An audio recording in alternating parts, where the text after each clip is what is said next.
इस video lecture में हम starts unit 8 heat and thermodynamics के क्वेश्चंस को डिस्कस करेंगे। स्टार्ट करते हैं फर्स्ट क्वेश्चन से। Formula to convert Celsius scale into Fahrenheit scale is. Celsius scale को फ़ारेनहाइट स्केल में कन्वर्ट करने का फार्मूला क्या है? हमने लेक्चर में डिस्कस किया था ये रेशो को। Degree Celsius over 100 is equal two degree Fahrenheit -32 over 180। ये रिलेशन है सेल्सियस और फ़ारेनहाइट को कन्वर्ट करने का। अब यहाँ डिनोमिनेटर को अगर सॉल्व करें, हम दोनों साइड को अगर 20 से मल्टीप्लाई कर देते हैं तो 20 इंटू 500 ये आ जाएगा डिग्री सेल्सियस ओवर 5 और राइट साइड पे आएगा डिग्री फ़ारेनहाइट -32 ओवर 9। तो कौन सी ऑप्शन हमारे पास यहाँ पर करेक्ट है? अगर हम अल्फ़ा को देखें, degree Celsius over 5 is equal to Fahrenheit -32 over 9, तो अल्फ़ा ऑप्शन करेक्ट है। और अगर हमें यहाँ पर कहता कि टेम्परेचर के चेंज को कन्वर्ट करना है तो तब हमारे पास रिलेशन क्या होता? अगर टेम्परेचर के चेंज को कन्वर्ट करना हो तो फिर temperature change in Celsius over 5 is equal to temperature change in Fahrenheit over 9। तो शॉर्टकट भी आप लोग जानते हैं कि temperature change in Fahrenheit is equal to 9/5, जिसको हम 1.8 लिख देंगे, times temperature change in Celsius. Second question, the figure shows the PV diagram of a cyclic process. If delta Q is the heat energy supplied to the system, delta U is the internal energy of the system, and delta W is the work done by the system, then which of the relation is correct? Question number 2 में हमें एक PV diagram given है जो एक cyclic process है। Delta Q कहता heat है जो सप्लाई करे सिस्टम को, डेल्टा यू इंटरनल एनर्जी का चेंज है, डेल्टा डब्ल्यू वर्क डन है। तो कौन सा रिलेशन हमारे पास करेक्ट होगा? हम जानते हैं कि अगर प्रोसेस साइक्लिक हो तो साइक्लिक प्रोसेस के अंदर इनिशियल पॉइंट और फाइनल पॉइंट सेम होता है। इसका मतलब होगा कि इंटरनल एनर्जी का जो चेंज होगा वो किसके इक्वल आएगा? ज़ीरो के इक्वल आएगा। तो सेकंड क्वेश्चन का जो करेक्ट ऑप्शन है वो बीटा है। अगर हम फर्स्ट लॉ ऑफ थर्मोडायनेमिक्स के अकॉर्डिंग देखें तो फर्स्ट लॉ के according heat is equal to work done plus delta U. तो डेल्टा यू अगर ज़ीरो हो तो हीट किसके इक्वल आएगी? वर्क डन के। तो फिर चार्ली ऑप्शन भी करेक्ट है। लेकिन यहाँ पर फर्स्ट लॉ से रिलेटेड मेंशन नहीं था, तो इसलिए हमने जनरल केस में इसको सॉल्व किया कि अगर प्रोसेस साइक्लिक है तो इंटरनल एनर्जी का चेंज ज़ीरो, तो बेस्ट ऑप्शन क्या बनेगी? Beta. Third one, two gases A and B having the same temperature T, same pressure P and same volume V are mixed. If the mixture is at temperature T and occupies a volume V, then the pressure of the mixture is। दो gases हैं A and B, उनका same temperature है T, same pressure है P और same volume है V, उनको mix कर दिया। अब मिक्सर का कहता है कि अगर मिक्सर का टेम्परेचर T है और वॉल्यूम V है तो हमारे पास मिक्सर का प्रेशर क्या होगा? इस क्वेश्चन में हम यूज़ करेंगे Dalton's law of partial pressure, और जो हमारे पास मिक्सचर का प्रेशर होगा वो इंडिविजुअल प्रेशर के सम के इक्वल आएगा। तो हमारे पास दो गैसेस हैं, दोनों का प्रेशर P, तो P प्लस P, आंसर क्या आएगा? 2P। तो correct option is Charlie. Fourth one, the temperature at which kinetic energy of the gas molecule is double its value at 27 degree Celsius. किस temperature के ऊपर kinetic energy gas molecule की 27 degree Celsius के मुकाबले में double हो जाती है? हम जानते हैं कि एवरेज काइनेटिक एनर्जी का टेम्परेचर के साथ जो रिलेशन है वो डायरेक्ट है। तो अगर हमारे पास एवरेज काइनेटिक एनर्जी की वैल्यू डबल हो रही है तो इसका मतलब होगा कि हमारे पास टेम्परेचर की वैल्यू भी डबल हो जाएगी। लीनियर रिलेशन होता है, तो काइनेटिक एनर्जी डबल तो टेम्परेचर भी डबल। तो पहले टेम्परेचर है 27 डिग्री सेल्सियस, इसका मतलब होगा 300 केल्विन। तो 2 इंटू 300 ये हमारे पास आएगा 600 केल्विन। तो सेल्सियस में जब कन्वर्ट करेंगे तो ये हमारे पास 273 सब्ट्रैक्ट होगा, तो 327 डिग्री सेल्सियस। करेक्ट ऑप्शन क्या है? Charlie. Fifth question, the root mean square speed of the molecule और different ideal gases maintain at same temperature are. Fifth question में वो कहता है कि root mean square speed of different ideal gases at same temperature, कि different ideal gases हैं लेकिन temperature उनका सेम है, तो उनकी क्या root mean square speed same होगी या डिफरेंट होगी? रूट मीन स्क्वायर स्पीड का हमें रिलेशन पता है और वो है अंडर रूट 3 टाइम जलन gas constant temperature over molar mass. तो चाहे डिफरेंट गैसेस का टेम्परेचर सेम हो, आर कांस्टेंट है, न्यूमरेटर कांस्टेंट है, लेकिन मोलर मास तो सेम नहीं है। तो मोलर मास अगर डिफरेंट होगा इसका मतलब होगा कि रूट मीन स्क्वायर वेलोसिटी की वैल्यू भी डिफरेंट होगी। तो करेक्ट ऑप्शन हमारे पास क्या होगी? Beta. Sixth, the total translational kinetic energy per mole of the molecule of an ideal gas is. Six question में हमें कहा गया है कि total translational kinetic energy per मोल, हमारा रिलेशन क्या होता है पर मोल के लिए 3/2 RT। तो करेक्ट ऑप्शन हमारे पास यहां पर कौन सी होगी? वो अल्फा होगी। और ये रिलेशन हमारे पास कैसे आता है? 3/2 KT फार्मूला होता है।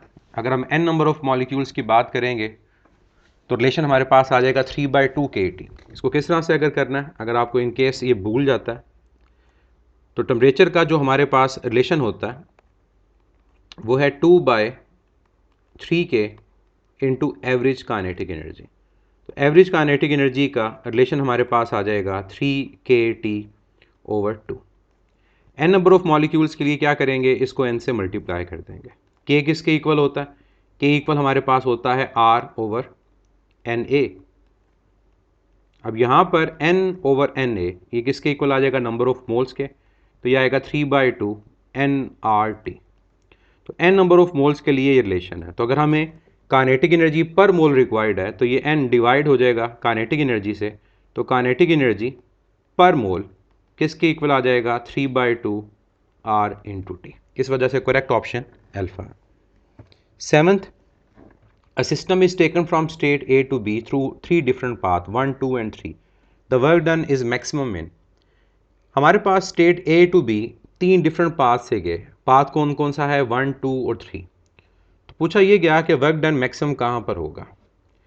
हमें ये बात पता है कि PV डायग्राम में या प्रेशर वॉल्यूम ग्राफ के अंदर जो एरिया अंडर द ग्राफ होता है टुवर्ड्स वॉल्यूम एक्सिस वो वर्क डन के इक्वल होता है।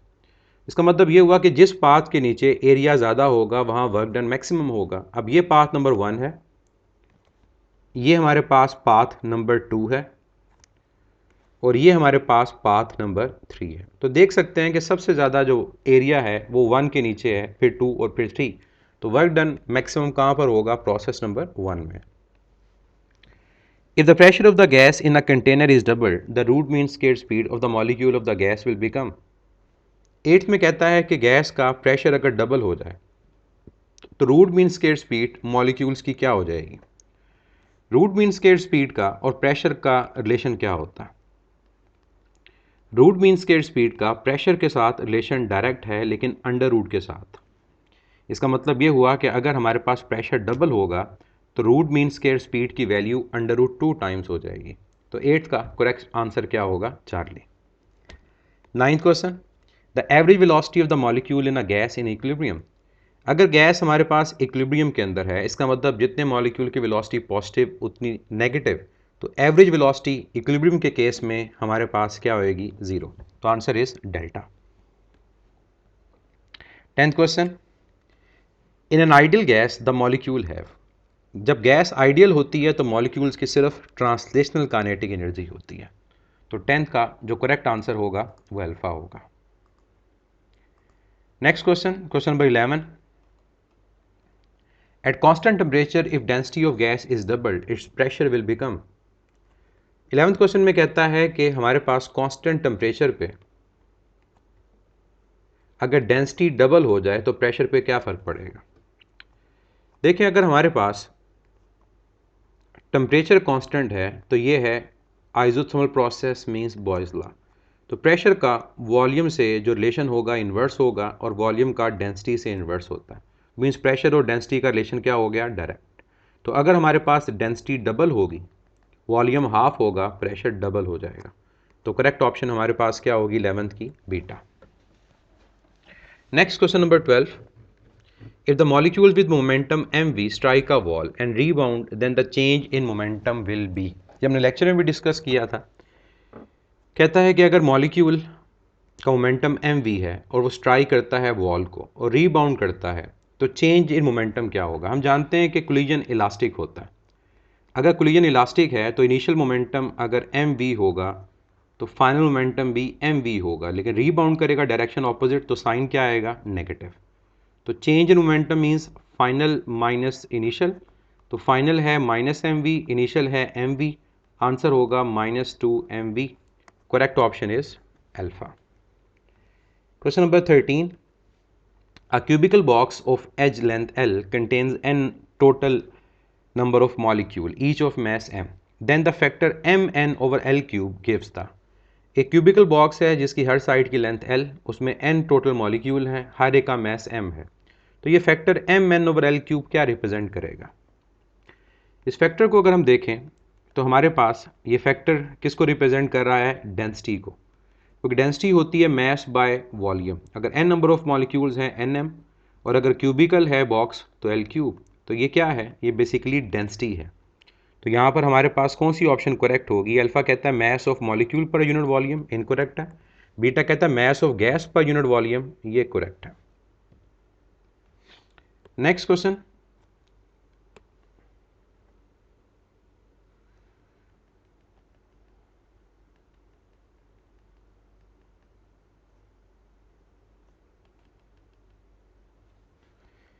नेक्स्ट हमारे पास जो क्वेश्चन है, question number 14, a gas is enclose in a cylinder at constant pressure 10⁴ pascal.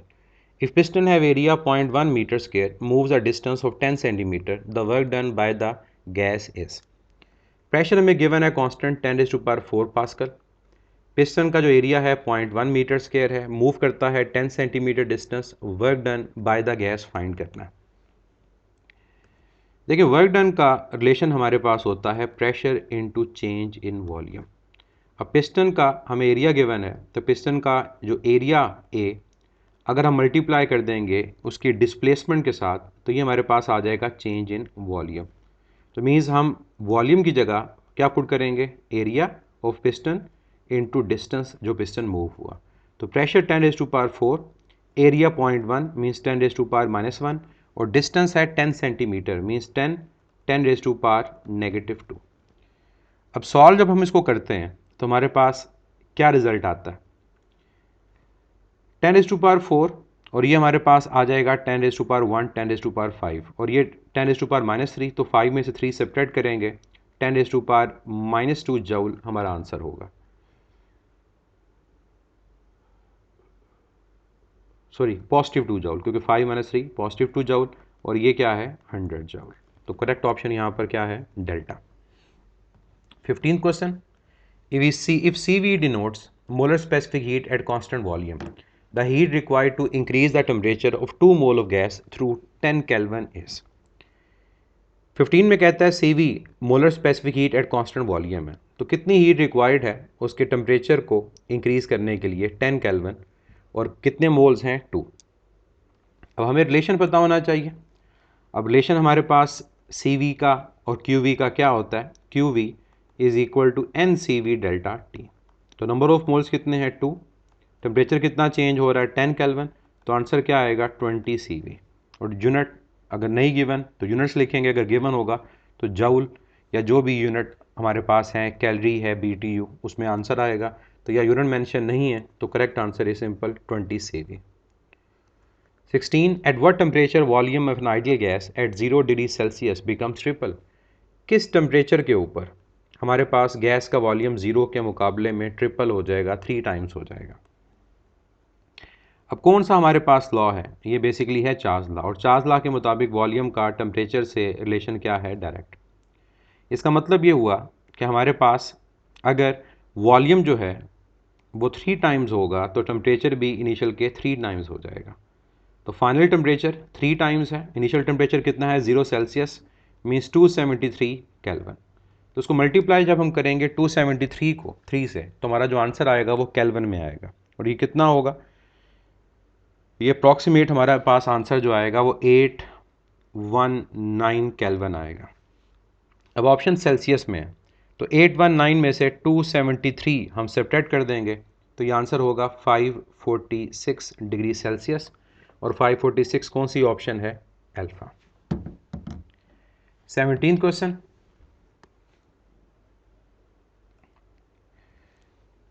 when 110 joule of heat is added to a gaseous system, the internal energy increased by 40 joule. The amount of work done is। 17 में कहता है जब 110 joule heat add की, positive internal energy increase हुई, change, ये भी positive, तो work done क्या होगा। अब स्टेटमेंट के अकॉर्डिंग हमारे पास जो डाटा है वो तो पता चल गया कि हमारे पास हीट पॉजिटिव है, इंटरनल एनर्जी का चेंज पॉजिटिव है, वर्क कैलकुलेट करना है, यूज़ करेंगे first law of thermodynamics, Q is equal to work done plus delta U, तो work done is equal to Q minus delta U. तो Q हमारे पास कितना है 110 और डेल्टा यू कितना है 40, तो आंसर क्या आएगा 70 जूल, और यूनिट जूल और sign positive, correct option is beta. 18th, molar specific heat at constant volume CV for monoatomic gases. CV की वैल्यू मोनोटॉमिक गैस के लिए हमें डायरेक्ट भी याद होती है 3/2 R, तो ऑप्शन अल्फ़ा। और अगर हमें शॉर्टकट याद है हम उसे भी कर सकते हैं, शॉर्टकट क्या था, CV is equal two degree of freedom divide by 2 into R, और मोनोटॉमिक गैस का जो डिग्री ऑफ फ्रीडम होता है वो 3 होता है, तो 3/2 R। डायटॉमिक का डिग्री ऑफ फ्रीडम 5 होता है और पॉलीटॉमिक का हमारे बुक के अकॉर्डिंग 7 है। 19th, gamma for gas is always. हमारे पास जो गैमा की वैल्यू है वो बेसिकली क्या है, गैमा रेशो होती है CP और CV की, और गैमा अगर CP और CV की रेशो है तो हम जानते हैं कि CP ग्रेटर है CV से, तो रेशो हमेशा 1 से ग्रेटर आएगी, option is delta. 20, propagation of sound wave follows. हमारे पास एयर के अंदर यहाँ पर मिस प्रिंटिंग है, propagation of sound waves in air follows. Chapter number 8 में हम ये पढ़ते हैं कि हमारे पास साउंड जो प्रोपगेट करती है एयर में, ये एडियाबैटिक प्रोसेस को फॉलो करती है क्योंकि हीट कांस्टेंट रहती है, और ये आइडिया किसका था, लेप्लास का। 21, the physical quantity which describe the level of thermal energy in a body is. 21 question में हमारे पास कहता है कि वो कौन सी फिजिकल क्वांटिटी है जो लेवल ऑफ थर्मल एनर्जी को रिप्रेजेंट करेगी। Degree of hotness and coldness, level of hotness and coldness, ये क्या चीज़ होती है, टेम्परेचर, तो correct option is alpha. 22, the pressure exerted by the gas is directly proportional to. Gas का pressure हमारे पास किसके डायरेक्टली प्रोपोर्शनल होगा। अब रिलेशन हमें पता होना चाहिए कि प्रेशर का रिलेशन क्या है, और उस प्रेशर के रिलेशन से आप इजीली आइडेंटिफाई कर लेंगे कि किसके डायरेक्टली प्रोपोर्शनल है। प्रेशर का रिलेशन क्या है, 2/3 N/V हाफ mv²। अल्फ़ा है वेलोसिटी ऑफ मॉलिक्यूल्स, ये वेलोसिटी नहीं होगा, ये बेसिकली मीन स्क्वायर वेलोसिटी होगा। बीटा है नंबर ऑफ मॉलिक्यूल्स, ये करेक्ट है, इससे डायरेक्ट है। चार्ली है स्क्वायर ऑफ डेंसिटी, इनकरेक्ट, क्योंकि वॉल्यूम से अगर इन्वर्स होगा पावर 1 से तो डेंसिटी से डायरेक्ट होगा पावर 1 से। और डेल्टा कहता है स्क्वायर रूट ऑफ डेंसिटी, ना स्क्वायर के साथ ना स्क्वायर रूट के साथ, तो करेक्ट ऑप्शन एक ही है और वो नंबर ऑफ मॉलिक्यूल्स है। 23, the internal energy of an ideal gas increases, this is possible when. हमारे पास एक आइडियल गैस की इंटरनल एनर्जी कब इंक्रीज करेगी, ये कब पॉसिबल है। फर्स्ट कहता है work done by the gas, beta कहता है work done on the gas. जब हमारे पास किसी गैस पे वर्क करेंगे, कंप्रेशन होगी, तो तब उसका टेम्परेचर इंक्रीज करेगा, तो इंटरनल एनर्जी भी इंक्रीज करेगी, ऑप्शन क्या है, बीटा। यहाँ पर उसने कोई एडियाबैटिक प्रोसेस वगैरह की बात नहीं की, इसलिए हम जनरल बात करेंगे कि जब कंप्रेशन हमारे पास होगी, work done on the gas होगा, तो तब टेम्परेचर क्या करेगा, इंक्रीज करेगा, और तब इंटरनल एनर्जी भी इंक्रीज करेगी। 24, the kinetic energy of the molecule of an ideal gas at absolute zero will be. Absolute zero means zero kelvin, तो जीरो केल्विन के ऊपर काइनेटिक एनर्जी क्या होगी। काइनेटिक एनर्जी का टेम्परेचर से डायरेक्ट रिलेशन है, तो टेम्परेचर अगर जीरो केल्विन तो हमारे पास जो काइनेटिक एनर्जी की वैल्यू होगी वो भी जीरो आएगी। 25, the internal energy of the system during an adiabatic expansion. अब यह आ गया इंटरनल एनर्जी किसी सिस्टम की, और प्रोसेस क्या है, एडियाबैटिक एक्सपेंशन। हमने लेक्चर में डिस्कस किया था कि जब एडियाबैटिक एक्सपेंशन होती है तो हीट का एक्सचेंज तो नहीं होता, work done by the gas होता है, और इंटरनल एनर्जी डिक्रीज करती है, टेम्परेचर डिक्रीज करता है। तो यहाँ पर हमारे पास अगर साइन डेल्टा यू के साथ नेगेटिव है, तो यहाँ से आप क्या कहेंगे कि टेम्परेचर की वैल्यू डिक्रीज़ कर रही है, और इसी तरह से इंटरनल एनर्जी की वैल्यू भी डिक्रीज़ करेगी। तो 25 का answer beta. 26, the maximum work is done by the gas when heat at. कब हमारे पास वर्क डन जो होगा वो मैक्सिमम होगा, अल्फ़ा कहता है एट कांस्टेंट टेम्परेचर, बीटा कहता है एट कांस्टेंट प्रेशर, चार्ली कहता है कांस्टेंट वॉल्यूम और delta adiabatically. Work done by the gas, इसका मतलब है ये एक्सपेंशन से रिलेटेड है। तो अगर एक्सपेंशन से रिलेटेड है तो हमने कंपैरिजन पढ़ा था कि एक्सपेंशन में वर्क डन आइसोबैरिक में मैक्सिमम होता है और मिनिमम होता है हमारे पास एडियाबैटिक में। और अगर ये ऑन द गैस होता कंप्रेशन, फिर एडियाबैटिक में ज़्यादा होता और मिनिमम होता प्रेशर में। और कांस्टेंट वॉल्यूम मींस आइसोकोरिक, इसका वर्क डन हमेशा जीरो के इक्वल होता है।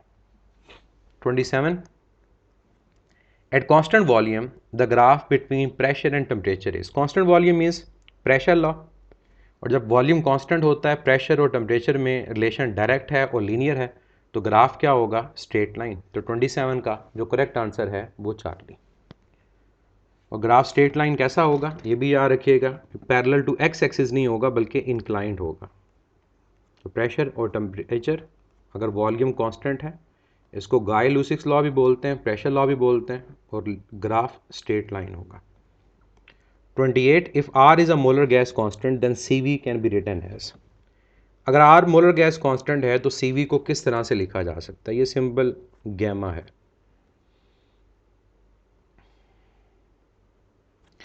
अब सॉल्व करते हैं इसको और देखते हैं कि R और गैमा की फॉर्म में कौन सा रिलेशन करेक्ट है।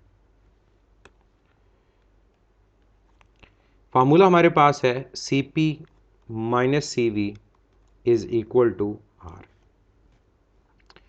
क्या करें, पूरी इक्वेशन को डिवाइड कर दें CV से, तो ये हमारे पास आ जाएगा CP over CV minus CV over CV is equal to R over CV।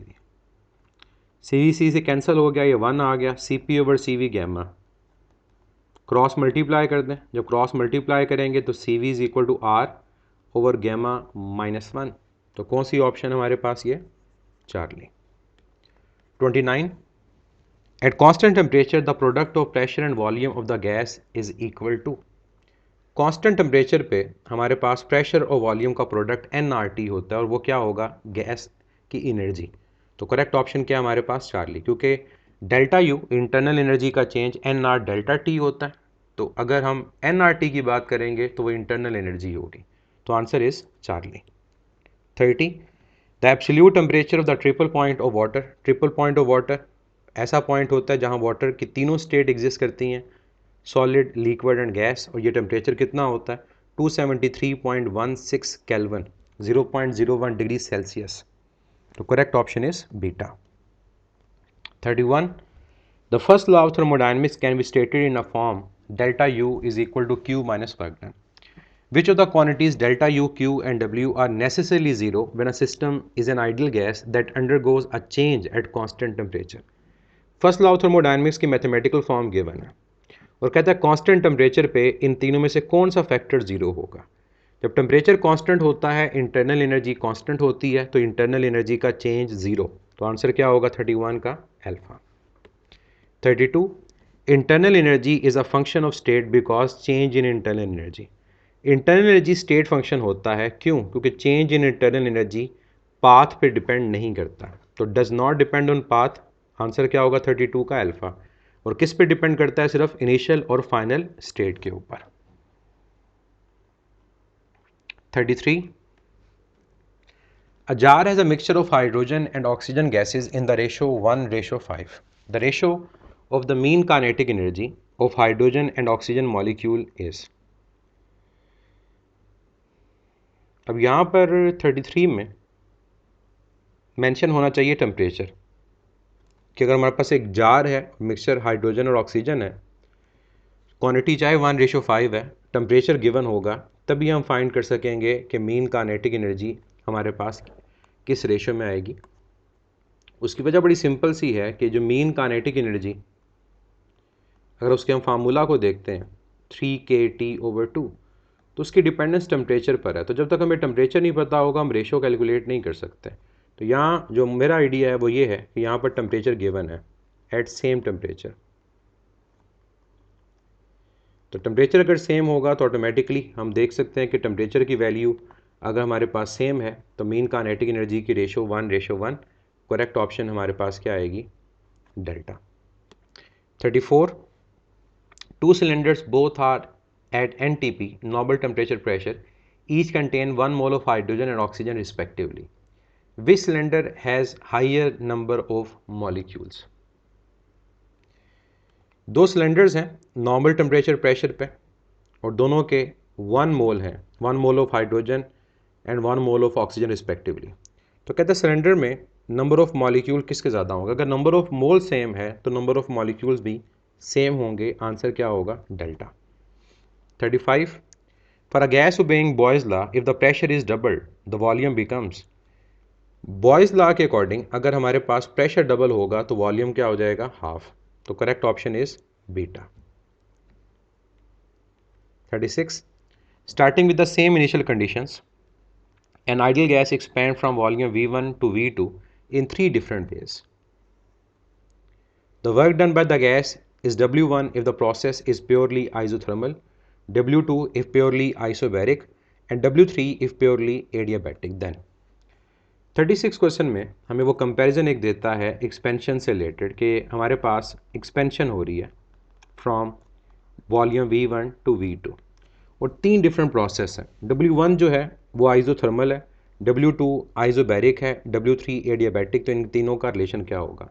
हम जानते हैं कि एक्सपेंशन में सबसे ज़्यादा जो वर्क डन होता है वो आइसोबैरिक का होता है। अब आइसोबैरिक का प्रोसेस हमारे पास 2 है, फिर वर्क डन होता है आइसोथर्मल का और उसका वर्क डन 1, और सबसे कम होता है एक्सपेंशन में एडियाबैटिक का और वो मेंशन है 3। तो 2 1 3 हमारे पास सीक्वेंस होगा, सबसे ग्रेटर 2, फिर 1 और फिर 3। तो 36 का जो करेक्ट आंसर है वो क्या है? Alpha. 37. For a diatomic gas CV is equal to 5R/2 then the gamma for the gas is. Diatomic gas के लिए हमें वैल्यू गिवन है CV की और क्या चीज़ कैलकुलेट करनी है? गैमा की वैल्यू। हम डायरेक्ट भी कर सकते हैं, अगर CV 5/2R है तो CP 7/2R, तो गैमा CP और CV की रेशो तो 7/5 हमारा आंसर होगा, मीन्स डायटोमिक गैस। लेकिन अगर हमें डायरेक्ट नहीं याद तो सॉल्व कैसे करना है उस मेथड को देखें। सबसे पहले हम ये करेंगे कि अगर CV गिवन है तो CP कैलकुलेट करेंगे। CP माइनस CV R होता है, तो CP होगा CV प्लस R। तो 5/2R प्लस R ये हमारे पास क्या आ जाएगा? 7/2R। उसके बाद गैमा CP और CV की रेशो है, तो CP हमारे पास 7/2R, CV 5/2R, R और 2 कैंसिल, 7/5 1.4 और गैस है diatomic. Correct option 7/5 Charlie. 38. A system does 600 joule of work and at the same time has its internal energy increased by 320 joule. How much heat has been supplied? System काम करता है 600 joule, work done by the system, और same time पे internal energy increase हो रही है, change positive 320 joule। Heat कितनी supply हुई है? यूज़ करेंगे हम फर्स्ट लॉ ऑफ थर्मोडायनमिक्स को और उसके according heat work done plus delta U है। Work done by the system है पॉजिटिव, इंटरनल एनर्जी इंक्रीज कर रही है पॉजिटिव, तो आंसर क्या आएगा? 920 joule. Correct option beta. 39 question. Two gases A and B having same number of molecule are at some temperature 10 degrees Celsius. A is heated at constant volume and B is heated at constant pressure and temperature rises to 12 degrees Celsius. Increase in internal energy. दो gases हैं A and B, उनके molecule same है, temperature दोनों का same 10 degree Celsius है। ए को heat किया है कांस्टेंट वॉल्यूम पे और बी को हीट किया है कांस्टेंट प्रेशर पे और टेम्परेचर हो गया 12 डिग्री सेल्सियस। पूछा हमसे ये गया कि इंक्रीज इन इंटरनल एनर्जी क्या होगी। देखिए अगर दोनों का इनिशियल टेम्परेचर और फाइनल टेम्परेचर सेम है, इसका मतलब टेम्परेचर का चेंज दोनों में इक्वल होगा, और वो टेम्परेचर का चेंज कितना होगा? 12 माइनस 10 2 डिग्री सेल्सियस या फिर 2 केल्विन। तो टेम्परेचर का चेंज अगर हमारे पास इक्वल है, इसका मतलब होगा कि इंटरनल एनर्जी का जो चेंज होगा वो भी इक्वल है। तो करेक्ट ऑप्शन हमारे पास क्या होगा? Both gases is same. Option is Charlie.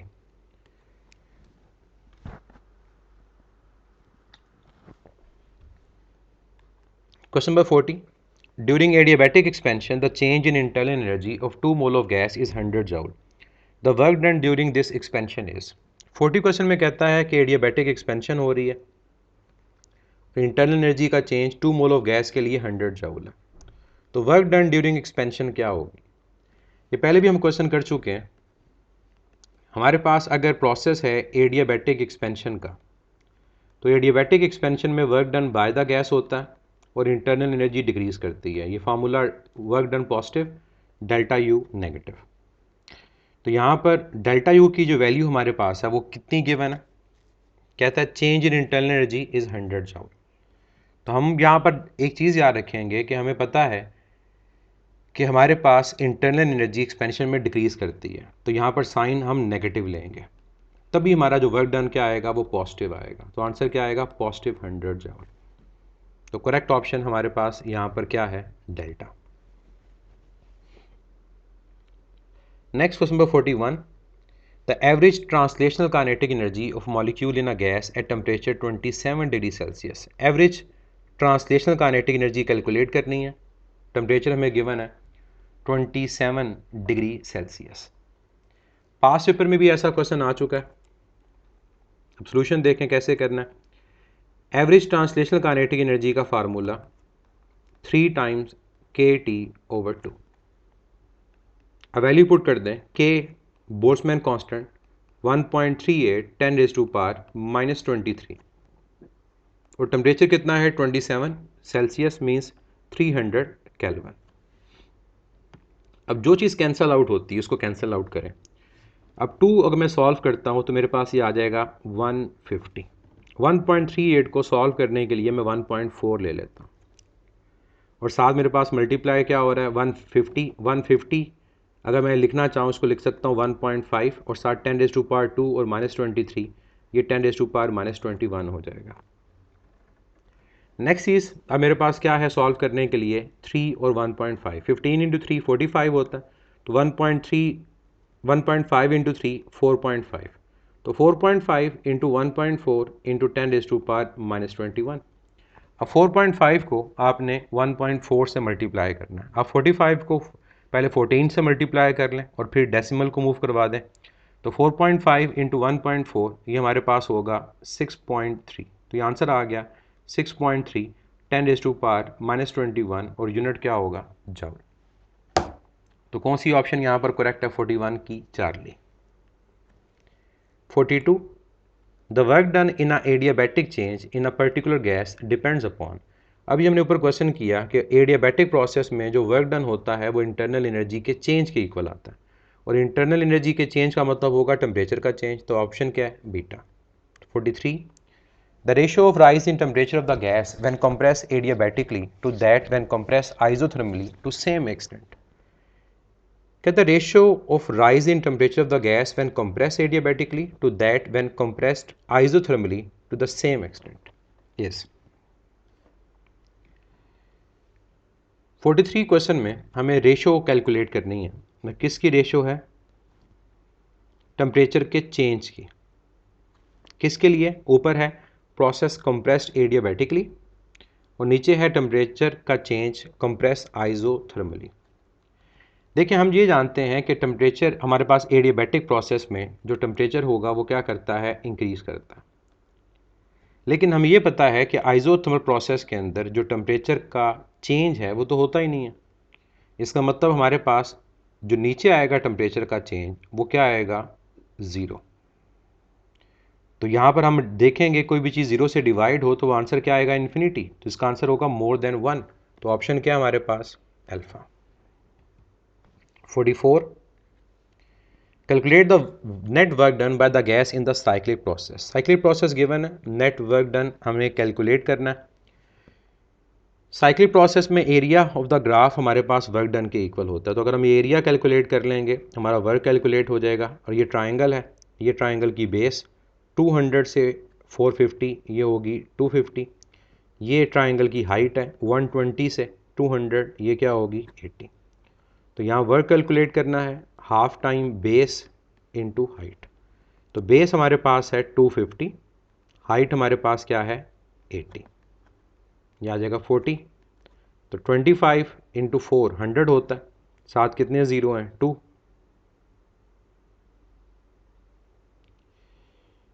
तो हमारे पास ये क्या आ जाएगा 100 विथ 2 ज़ीरो 10,000 जूल। 10,000 जूल हमारे पास आएगा। और इसके अलावा अब ये पॉजिटिव है या नेगेटिव है, उसका सबसे आसान तरीका मैंने बताया था कि अगर हमारे पास जो साइक्लिक प्रोसेस है वो क्लॉकवाइज हो तो वर्क डन पॉजिटिव होगा, और साइक्लिक प्रोसेस अगर एंटी क्लॉकवाइज हो तो वर्क डन नेगेटिव होगा। तो यहाँ पर अगर हम इसको देखें तो ये क्या है एंटी क्लॉकवाइज, तो साइन क्या आएगा नेगेटिव। तो करेक्ट ऑप्शन यहाँ पर जो होनी चाहिए वो होनी चाहिए -10 किलो जूल। तो यहाँ पर जो ऑप्शन हमारे पास करेक्ट है, अगर मैं किलो को नहीं भी देता ऑप्शन में पार्ट, तो ऑप्शन क्या आएगी मेरे पास 44 की बीटा। इसको दोबारा हम चेक कर लेते हैं कहीं गलती तो नहीं कर रहे। Calculate the net work done by the gas in the cyclic process. जो बेस है वो 200 टू 450 वो आएगी 250, हाइट है 200 टू 120 वो है 80। ट्राइंगल का area half base into height 250 into 80 ये आ जाएगा 40। तो 250 इंटू 40 10,000, क्योंकि 25 इंटू 400 विद 2 ज़ीरोज़। जी ऑप्शन हमारे पास आएगी किलो जूल में, तो मैं बीटा फिलहाल मार्क कर रहा हूँ। Next question 45, the difference between CP and CV is equal to. CP और CV का डिफरेंस क्या होता है R, general gas constant. Correct option हमारे पास क्या होगी alpha. Next 46, the work done by the gas during the isobaric expansion is equal to. Isobaric expansion में जो वर्क डन होगा वो किसके इक्वल होगा। आइसोबैरिक प्रोसेस का मतलब होता है कांस्टेंट प्रेशर। तो अगर ये प्रेशर और वॉल्यूम का ग्राफ है तो कांस्टेंट प्रेशर पे ग्राफ होगा पैरेलल टू एक्स एक्सिस। तो यहाँ पर जो एरिया है वो किसका हमारे पास आएगा, area under the graph towards volume axis. तो ये रेक्टेंगल है, तो 46 का जो आंसर होगा वो होगा alpha. 47, the indicator diagram representing maximum and minimum amount of work done. Maximum और मिनिमम वर्क हमारे पास इस केस में कहाँ होगा। मैक्सिमम वर्क डन हमारे पास होगा isobaric, area under the graph सबसे ज़्यादा इसमें है, और मिनिमम इस केस में होगा आइसोकॉरिक, क्योंकि वॉल्यूम कांस्टेंट वर्क डन 0। तो बी एंड डी, बी में मैक्सिमम और डी में मिनिमम, आंसर क्या होगा Charlie. Next question number 48, the first law of thermodynamic can be express as shown, where delta U is a change in internal energy, Q is the heating of the system, W is the work done on the system. A fixed mass of ideal gas at high pressure is contained in a balloon. The balloon suddenly burst, causing the gas to expand and cool. In this situation, which row describe the value of delta U, Q and work done? First law of thermodynamics की mathematical form लिखी है, delta U is equal to Q minus work done. Delta U internal energy का change है, Q हमारे पास heat है, W work done है। अब केस यहाँ पर वो ये डिफाइन करता है कि एक बैलून है जो ब्रश करता है, तो इस सिचुएशन में कौन सा रिजल्ट करेक्ट होगा। हम जानते हैं कि जो बैलून का ब्रश करना या टायर का ब्रश करना ये एडियाबैटिक एक्सपेंशन है, और एडियाबैटिक एक्सपेंशन में हमारे पास क्यू ज़ीरो होता है, वर्क डन पॉजिटिव होता है और डेल्टा यू नेगेटिव होता है। तो इसके अकॉर्डिंग अगर हम ऑप्शन को देखें, work done zero sorry Q zero adiabatic expansion है, ये दो ऑप्शंस हैं। वर्क डन हमारे पास क्या होगा,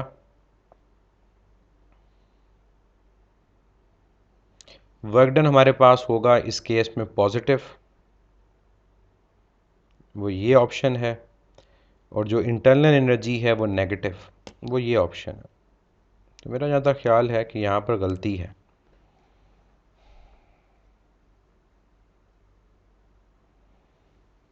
क्योंकि डेल्टा यू वर्क डन दोनों नेगेटिव नहीं होंगे, और गलती यहाँ पर ये है कि यहाँ वर्क डन जो आएगा वो नेगेटिव नहीं आएगा, वर्क डन यहाँ पर आएगा पॉजिटिव। कि एडियाबैटिक एक्सपेंशन में work done by the gas internal energy क्या करती है डिक्रीज, तभी कूल होगा। तो करेक्ट ऑप्शन यहाँ पर बीटा, नेगेटिव, ज़ीरो और positive. 49, in pressure volume graph of an ideal gas cycle consists of adiabatic and isothermal process. The isothermal expansion is describe by PV graph given है और ये पूछा है कि आइजोथर्मल एक्सपेंशन कहाँ पर है। ये कार्नट साइकिल का ग्राफ है। ए टू बी जो प्रोसेस है ये आइजोथर्मल एक्सपेंशन है, B to C adiabatic expansion है, C to D isothermal compression है और D to A adiabatic compression है। तो हमसे पूछा गया आइजोथर्मल एक्सपेंशन के बारे में, तो आइजोथर्मल एक्सपेंशन है from A to B, correct option is alpha. Last one, the relation P V raise to power gamma constant is valid in P V raise to power gamma, हमारे पास ये relation किसका होता है, adiabatic का।